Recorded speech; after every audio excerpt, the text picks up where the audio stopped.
না হলে আমাদের মতো ছেলেদের মুখোমুখি হতে হবে, সেটা হয়তো আপনার পক্ষে খুব একটা মঙ্গলময় হবে না। এটা কি থ্রেট, তাই তো?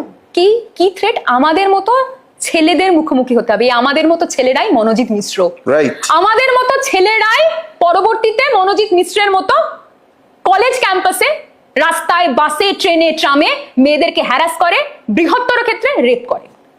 এই আমাদের মতো ছেলেটা, আমার দলের ছেলে আমাকে ওপেন ফেসবুকে লিখছে, তাহলে আমি আর কার থেকে এক্সপেক্ট? এখনো তৃণমূল কংগ্রেসের কর্মী, আমাদের ঘর আগে সামলাতে।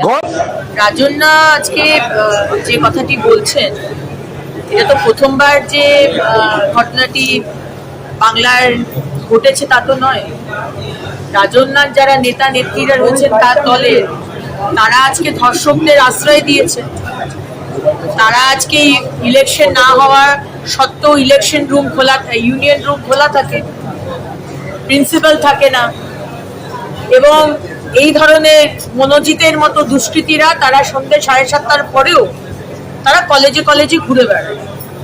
সুতরাং রাজন্যাকে বুঝতে হবে যে রাজন্যা কোন দলের কর্মী, যে দল এবং যে মুখ্যমন্ত্রী ধর্ষকদের আশ্রয় দেয় আর ধর্ষিতাদের রেট বাঁধে। হ্যাঁ, মুখ্যমন্ত্রী আপনি রেট বেঁধেছেন, আপনি ধর্ষিতাদের শাস্তির ব্যবস্থা করেননি, আপনি অর্ধেক রেপের এই রেট আর পুরো রেপের ওই রেট বলেছেন। সুতরাং এটাই হবার কথা।